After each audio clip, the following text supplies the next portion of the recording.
Bem-vindas e bem-vindos ao canal da inovação. No episódio de hoje, eu estou aqui na Startup Sem Processo com a advogada Ana Couto, que vai falar para a gente um pouco sobre as tecnologias e como elas podem revolucionar o setor jurídico.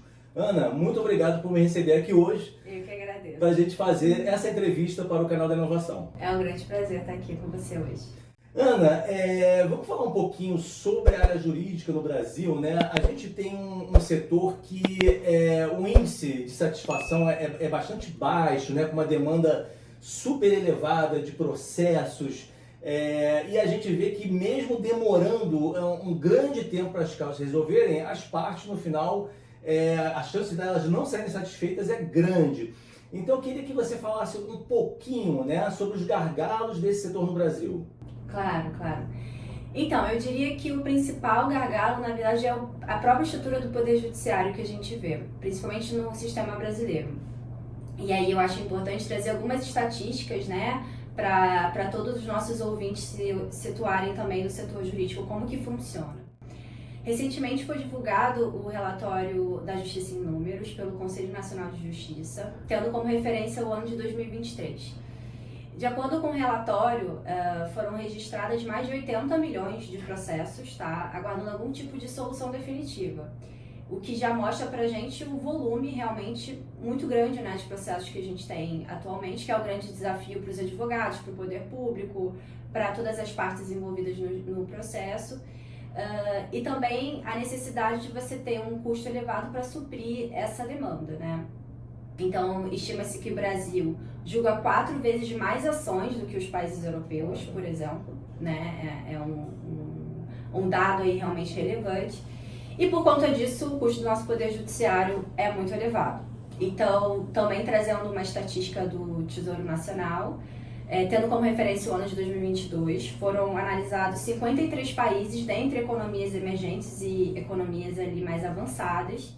E o Brasil foi o campeão em termos de custo com o Poder Judiciário, né? Para se ter ali um parâmetro, estima-se que o Brasil gasta 1,6% do PIB com o custo do Poder Judiciário, enquanto os demais países ali analisados gastam um custo representativo de 0,4% do PIB.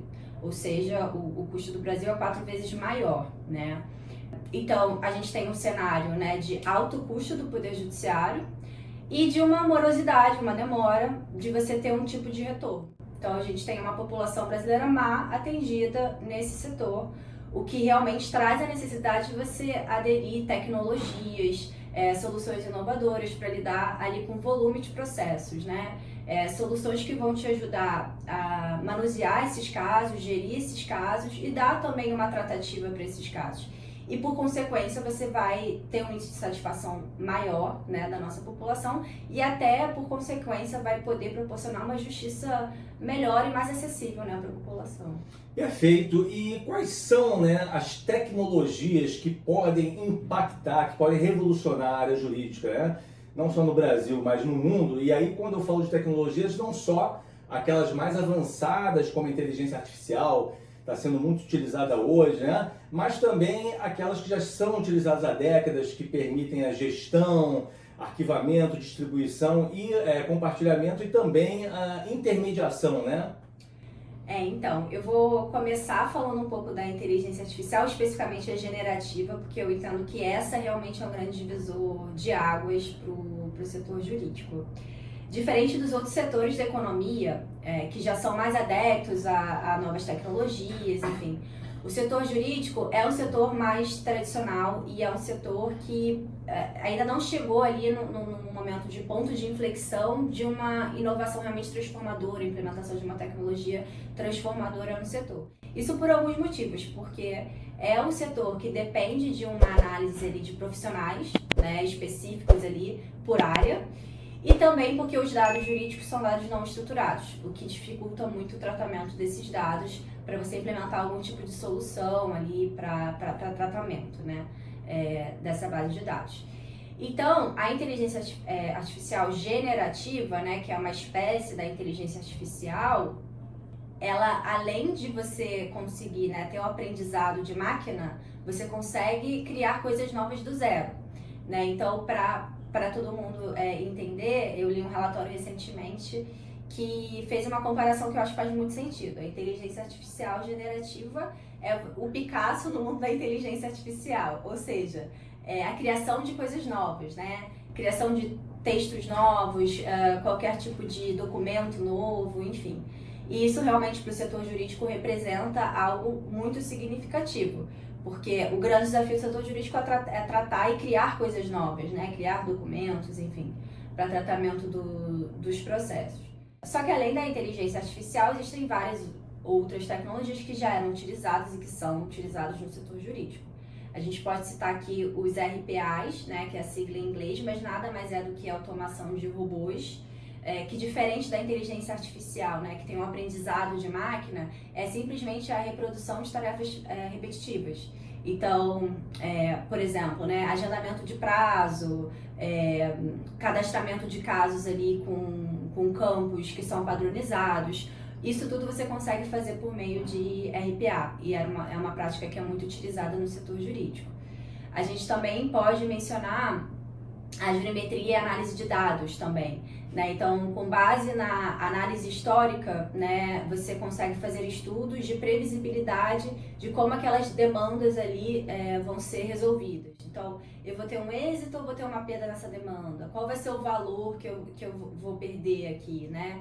Fazer uma análise de provisão, tudo isso você consegue fazer com base na jurimetria, né? A previsibilidade, como que os juízes tendem a decidir, enfim.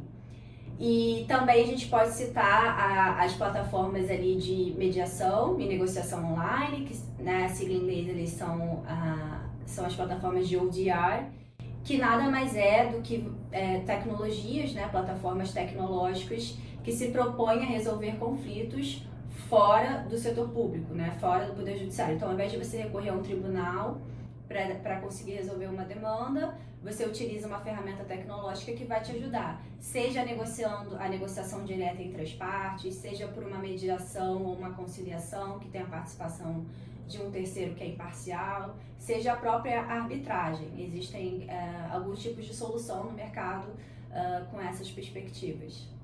Perfeito. E quando você fala de dados não estruturados, né, eu imagino que além dos dados não estruturados, a gente tem um problema também da infinidade de bancos de dados, né? Você tem a justiça da primeira instância, segunda instância, estadual, federal. Então é um grande desafio, né? Você conseguir modelar e estruturar tudo isso, né? É um grande desafio e a gente percebe que o próprio poder público, ele tem tentado também amenizar isso e auxiliar, né, na gestão de processos, né? Recentemente foi lançada ali a obrigatoriedade de cadastramento numa plataforma que se chama DJE, que é o Domicílio Judicial Eletrônico, que se propõe a unificar a forma que as empresas recebem as notificações eletrônicas, citações, intimações. Então, isso vai ajudar no tratamento dos dados, né? Porque os assuntos vão ser padronizados, as formas que as notificações são enviadas vão ser padronizadas, e isso vai facilitar, né, o setor jurídico tratar esses documentos, né? E conseguir ter um tipo de automação em cima disso. Mas assim, o que a gente percebe é que existe uma oportunidade de mercado muito grande para quem trabalha no setor jurídico de você implementar soluções tecnológicas e, como eu falei, diferente dos outros setores da economia, que já são mais abertos, né, à inovação, à mudança, a gente vê que o setor jurídico está mudando mais agora, né, principalmente quem atua com isso já há alguns anos no mercado, a gente percebe realmente que isso está em ascensão. Muito bom, acho que são informações extremamente úteis e, como você falou, a oportunidade é agora, né? Com certeza. Bom, Ana, muito obrigado por me receber aqui hoje, tá? Para essa entrevista no canal. Imagino, foi um grande prazer. E você que nos assistiu, inscreva-se no canal da Inovação, curta esse vídeo e compartilhe. Até a próxima.